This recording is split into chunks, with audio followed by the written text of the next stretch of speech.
जहां हमारी छूट पड़ेगी हम 24 घंटे के लिए हाजिर हैं। मैंने इससे पहले भी सुप्रीम कोर्ट वालों से चर्चा की है कि आप अगर हमें वहां रखना चाहते हैं तो वहीं रहेंगे, जहां जहां हमें ले जाना चाहेंगे ले जाएंगे। अगर मेट्रो में छूट पड़ती है तो कहीं पर हमारी छूट पड़ती है तो हम जाएंगे।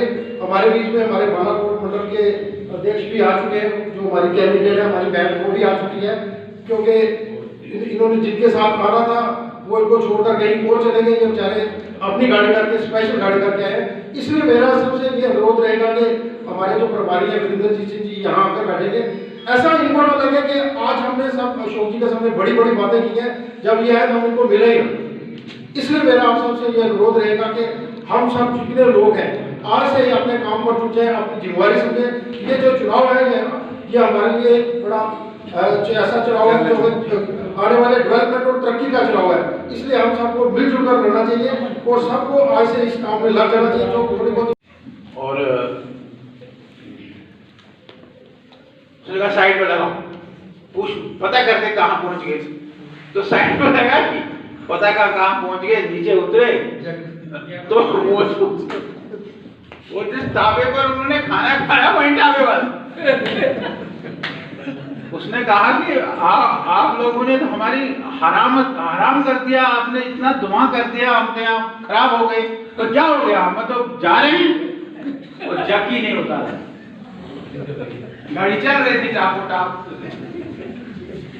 ऐसी हालत अगर हमारी होगी, टापो टाप चल रहे हैं, टापो टाप, लेकिन लोग जैक नहीं उतार रहे, जैक नहीं कर रहे और गाड़ी को धक्का दे रहे हैं, आप आधे पीछे दे रहे हैं, आधे आगे दे रहे हैं, तो फिर कहाँ पहुंचेंगे। तो मेरा आपसे निवेदन है कि हम लोग अब एक साथ सब मिलकर जो आपने कैंडिडेट तय किए उन कैंडिडेटों को जिताना हमारा काम। यहाँ डीडीसी का चेयरमैन भारतीय जनता पार्टी का बनना चाहिए, ये हमारा काम है। अगर आपने तय किया नहीं बनेगा तो मैं तो कुछ नहीं कर सकता हूँ। मैंने तो आगे डीडीसी का चेयरमैन तो नहीं बनना तो आप में से लोग, मेरा वोट नहीं है यहाँ, मेरा वोट कश्मीर में, मेरा वोट तो यहाँ नहीं है, आप नहीं बनना है। इसलिए मेरा ये कहना है कि सब मिलकर हम लोग इसको, हमारे यहाँ एक लल्लेश्वरी लज्जत हुई थी, बहुत बड़ी कावित्री, उसने कश्मीरी में कहा था, मैं कश्मीरी में ही आपको बताऊं, सरी समो अक्सीरज लमो तेलिमा रावे कहां गाओ, सरी समो सब मिल जाएंगे, एक ही रस्सी को पकड़ेंगे तो वो 11 लोगों की गाय तो नहीं खो जाती। तेलिमा रावे कहां गाओ, ऐसे हमको ये नहीं होना चाहिए कि हमारे 11 लोगों की गाय गुम होगी, ये नहीं होना चाहिए।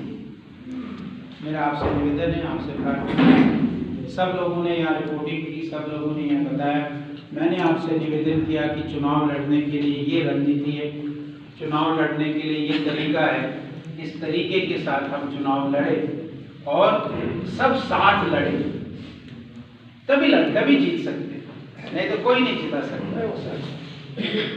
आपके मुझे तो खतरा कभी कभी ये होता है, क्योंकि मैंने चुनाव तो नहीं लड़ना कभी, लेकिन मुझे ये खतरा हो रहा है कि हमारा दुश्मन बाहर कोई नहीं है, बड़ी साथियों, हमारा दुश्मन अपने अंदर ही, भारतीय जनता पार्टी के अंदर ही हमारा भारतीय जनता पार्टी का दूसरा कार्यकर्ता हमारा दुश्मन, वही हमको हराता। इस चीज को ठीक करना ये मेरा कर्तव्य है, ये मेरा धर्म है, ये मेरा जिम्मेवारी है, इस जिम्मेवारी को हमको करना है। सर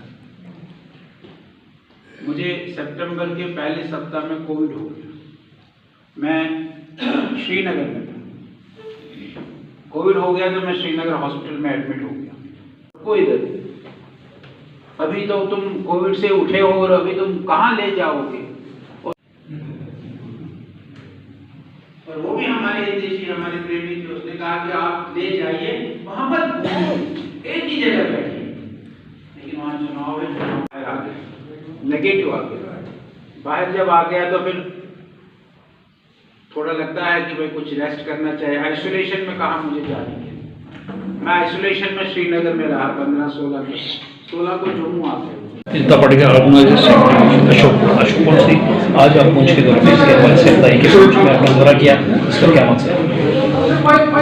आज जो हमने यहाँ अपने कार्यकर्ताओं के साथ बातचीत की, एक हमने मीटिंग की यहाँ अपने जो पुंछ ज़िला है इसमें पुंछ, मेंढर, सरनकोट तीनों स्थानों से हमारे कार्यकर्ता आए थे। आज हमने ये डीडीसी का चुनाव, जो जिला परिषद का चुनाव आज चल रहा है, उसका फर्स्ट, सेकंड फेज और थर्ड फेज का भी नॉमिनेशन लोगों ने भरी है। फर्स्ट फेज का चुनाव 28 को है, सेकंड फेज का चुनाव 1 तारीख को है। उस दृष्टि से आज हमने यहाँ अपने वर्कर्स के साथ, अपने सीनियर लीडर्स के साथ, कार्यकर्ताओं के साथ बात की है। उनको यही हमने यहाँ बताया कि वो चुनाव में अच्छे तरीके से चुनाव में उतरे, चुनाव में जाए और भारतीय जनता पार्टी को जीत दिला दे यहाँ पुंछ से। ये बात आज हमने अपने कार्यकर्ताओं से कही है। कार्यकर्ताओं को हमने कहा कि विशेष तौर पर जो पिछले इस कोविड महामारी में जो भारतीय जनता पार्टी और भारतीय जनता पार्टी के नेता श्री नरेंद्र मोदी जी ने जो योजनाएं, जो सुविधाएं उन्होंने हिंदुस्तान के लोगों को दी, ऐसी सुविधाएं विश्व में, वर्ल्ड में कहीं भी, किसी भी कंट्री में नहीं मिली है। आज हम ये कह सकते हैं कि 9 महीने का राशन तकरीबन 90%, 80% लोगों को हिंदुस्तान में फ्री दिया गया। 9 महीने का राशन बहुत बड़ी बात होती है। और फिर जन धन योजना में महिलाओं को पैसा, किसानों को पैसा, जो हमारे बुजुर्ग लोग हैं, old age pensions, window pensions, destitute pensions, जो डिसेबल्ड है उनको पेंशन्स, ये सारी बातें जो आज पिछले इस कोविड की महामारी ने, चाहे वो जनता कर्फ्यू से लेकर आज अनलॉक 3 चल रहा है, इन 8-9 महीनों में जो भारत के लोगों को, विशेषकर उसमें जम्मू कश्मीर के भी लोग सम्मिलित हैं, इनको जो सुविधाएं, जो राहतें भारतीय जनता पार्टी और भारतीय जनता पार्टी के नेता ने दी, और फिर उसके बाद आत्मनिर्भर भारत, ये जो सारी योजनाएं हमारे नरेंद्र मोदी जी की और भारतीय जनता पार्टी की है, इसको लेकर ये समाज के पास जाए और समाज को बताए कि ये सारी चीजें भारतीय जनता पार्टी ने दी है और भारतीय जनता पार्टी को ही वो इसमें वोट करें। ऐसी आज हमने अपने कार्यकर्ताओं को यहाँ कहा है। और मुझे लगता है कि जो मुझे विश्वास दिलाया है यहाँ के लोगों ने कि भारतीय जनता पार्टी उस जिले में भी इस बार बहुत अच्छा रिजल्ट लाएगी, ऐसा मुझे विश्वास है, ऐसा मुझे यहाँ के कार्यकर्ताओं ने विश्वास दिलाया।